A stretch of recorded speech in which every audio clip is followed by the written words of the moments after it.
So Dr. Stone officially kicking off its second core, we know by the openings, the endings, and just official social media accounts confirming which, and we're still in this tournament, this grand tournament to see who's gonna be village chief and marry the sister of Kohaku. And, you know, a lot of people were speculating, and I agreed with the speculation. What if the mask was considered cheating? Because as we've seen with the prior episode, really any interference seemingly was considered cheating and you'd be immediately disqualified. So even after that badass episode and how we were ending with the pose, the mask, it was like, okay, is Kenro really going to be disqualified? And it was interesting that they said no. Like, they immediately bring up that question that a lot of people were speculating, but said, no, it's not, because it wasn't thrown at a person, it was thrown in the air, so therefore it is just a helmet, and you can't call a helmet any more of a cheat than the lances or anything like that they're using. So it was actually interesting, and I thought maybe the direction they were going to go was someone like, you know, very honorable, very noble would say, hey, I don't feel like this is acceptable, maybe he would disqualify himself. And I thought if they went this route, there may have been some angry fans within the anime community, but instead, we got Magma doing his dirty move and just absolutely devastating blows to win his round. Honestly, I was okay with this, simply because I knew should he survive for more rounds, it would provide for a lot more tense atmosphere, because as we can see at the end of the episode, the only ones who are around are people that are on the same team, so we don't really feel that worried, but we're still excited to see who ultimately will win this and if they will put up a fight. But with this episode, with the remainder, it was, holy shit, almost felt like life or death. Should someone like Magma win, it's game over. There's nothing you can do, and science can just go out the window at that point. So it was actually incredibly interesting to see the direction they took it and the multitude of battles that occurred over this episode. And I was actually really glad, even, like, it didn't take away from the badass moment from last week, but it gave a, you know, reasonable reason on how he would lose after seemingly winning, because, yeah, you would have to double check, because, you know, we can't just say, okay, I won after using something that didn't enhance his vision. Everyone's like, no, this is fine, and then boom. You know, this is a world where, like, what counts as dirty play, what counts as legit play, it kind of, it's a little muddy, it's a little out there, so him getting him to talk to the referee and attacking from behind, it's understandable why Magma would be able to pull that W in that round. And, you know, as much as I was like, man, after all that badassery, he lost, I was like, but on the other hand, now we get a lot more tense battles coming up. And I really enjoyed this, especially just seeing just, you know, some of the fights in comparison to what we just witnessed just looked like children bickering, and I loved it. I love how they can shift up the art style so much and really make you feel tense, like this is a monster. It's like, almost like you're looking at a Godzilla just with how they're stylizing some of these ferocious shots, and then you'll just go so absurd and just simple and almost deadpan that it just captures that comedic atmosphere so well, as if you are these characters watching in the crowd being like, I can't believe we're all worried, like, who's gonna marry her, and then we're seeing something like this, and this is one of our own. It's absolutely hilarious, and I eat that stuff up every single week. But I have to say, you know, I wasn't surprised that Kohaku got disqualified. Like, even if she got back there in time,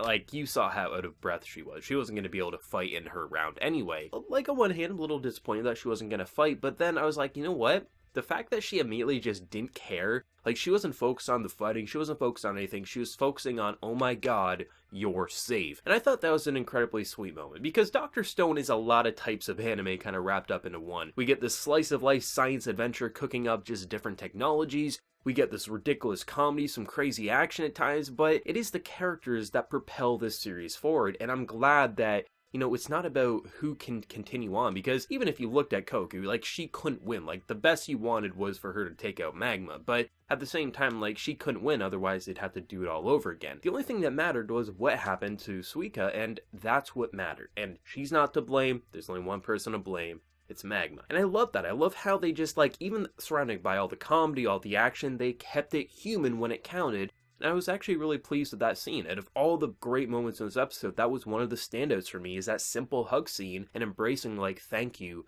thank God you are safe. It was an incredibly touching moment, and I think that's what helps sell Dr. Stone as being something more than just a ridiculous comedy or some badass caveman action. It is very human, which is why when they make those technological leaps or they have these human bonding moments, it really hits us, because it's like we care about these characters on a personal level. and that's why these simple moments feel so memorable, as if we are a part of their family. Though I will say, probably one of the most unexpected, things they've done in this series to date for me. Now, when we cut into the Chrome versus Magma, though, that was something. It kind of mirrored last week for its badassery, I have to say, just in a different way. I knew he was going to try to burn his clothes, and I thought it was actually kind of clever, trying to take the mask that was seemingly enhancing one guy's vision and maybe try to scare him, but of course he's not going to be scared, but because of how wounded he is, he's fine with standing still for a little bit. I knew the burning wasn't going to work just based on the fact that it was eyewear. I was not expecting, and I don't think many people were expecting, the idea of being so anime and perfect, and I adore it. The idea of basically blood, sweat, and tears. Get the liquid on the lenses and hold it as still as possible to burn the man, and as he's burning, you can basically just chop him up into the water. It was so perfect, because I actually thought,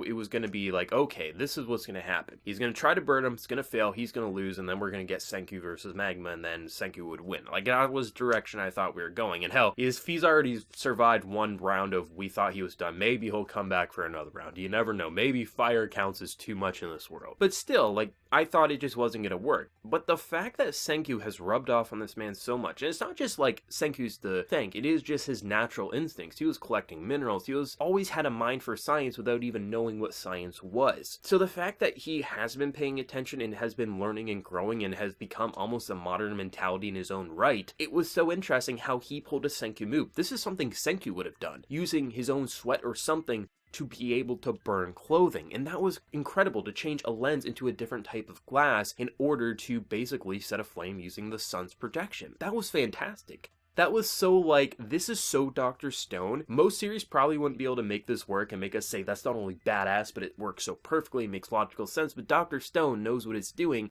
It understands its science, but it makes it so fun and exhilarating to see how they make such a basic scene become something as if we're watching two Goliaths just pummel each other, when really we're watching two characters stand still, one trying to hold his basically stick and mask completely still while the other guy catches his breath as he pretends to be super scared of the sorcerer who's trying to cast a death spell on him. Should he move, his heart will explode. He legitimately would be scared of him, but he's also completely fine with, faking it himself, being oh yeah, I'm definitely not going to try anything, because he's just so out of breath after all the battles, which was kind of the entire point. Even after last week, should someone like Kinro lose, he would have been at least wounded, which would have given characters even like Senku a chance to go up against him. So it was just nice to see how last week and this week just overall played out. It really felt like there was a solid connection. It wasn't just, random battles, and then here's your victor. No, this is a plan, this is a strategy. From characters like Ginro, just chomping up and trying to get that adrenaline rush, to then winning, but then getting the runs. It was I just love how they can blend so many different elements of serious and comedic into such a perfectly balanced package. Because literally, if you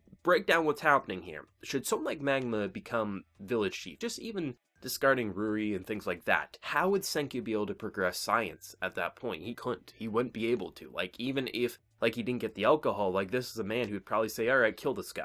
That's just how this current mentality is. But then you also have that personal connection. There's so many things going on with this simple, just battle. It's people beating each other over the head or hitting them in the nuts, which, man, some of the screen grabs in this episode were comedy gold, I have to say.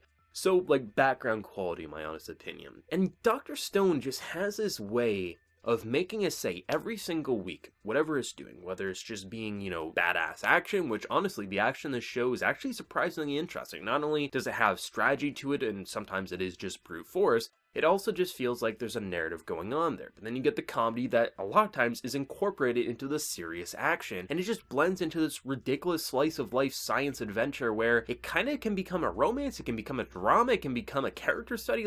Dr. Stone is excelling so easily because of this setting, and settings always play the most important part in what characters can become, in my honest opinion. That's why I love rom-coms. You can set a rom-com in basically any setting imaginable, and it's probably going to work and feel different than the last, even if your character archetypes are very similar to a different anime, because a setting will turn people into completely different characters. Senku would probably work in most anime. Even if he wasn't back in the Stone Age, I think his mentality and personality would have gripped us the same way it currently is. But because he's back in the Stone Age, all these characters who would normally just kind of be, okay, he's this wannabe sorcerer, we got the big tough guy, we got the big tough girl, like, no, they actually become really interesting because of this modern mentality interacting with such a prehistoric age. And that's what I love about Dr. Stone. Everything it tries to do, I kind of think it nails. Now, obviously, not all the comedy, not all the animation, not all the action will always be 10 out of 10, sure. But the way, like, you can take this episode, last week's episode, look at what it's done. Not every single one of those jokes or funny faces is going to make you belt out a laugh, sure. But when you really take a look at what they're trying to do with those comedy scenes, even if you're not laughing out loud, it's giving you this side of just not making everything feel like life or death 24/7. When we get into those situations where we see our characters, bloodied up and like, holy shit, he's gonna lose his legs, he's gonna lose his arms, he won't be able to move. It feels like, that comedy, we're not thinking about that. Even if it happened a minute prior, we're thinking this is life or death. But then, a minute later, we can be laughing. And it doesn't take away from any of it. It just finds this way to make it feel like it's bigger than one style of anime, which is why I think Dr. Stone has gripped so many over the last season and now will continue to grip people over the new fall 2019 season. Man, I thought last week would be really hard to top for just the adrenaline rush that it gave us, but honestly, this one was even better just because of not only just being like, oh my god, after that badass pose, the badass action, you take him out in such a cheap way, but then we get some badass just standing still to them burning alive. Like, that was just simply incredible. Dr. Stone, fantastic episode. What did everyone think? Manga readers, anime originals like myself, let me know down in the comment section below. If you did enjoy this video, be sure to drop a like, and also hit that subscribe button if you have been new. So until next time, everyone, please take care and have a good one.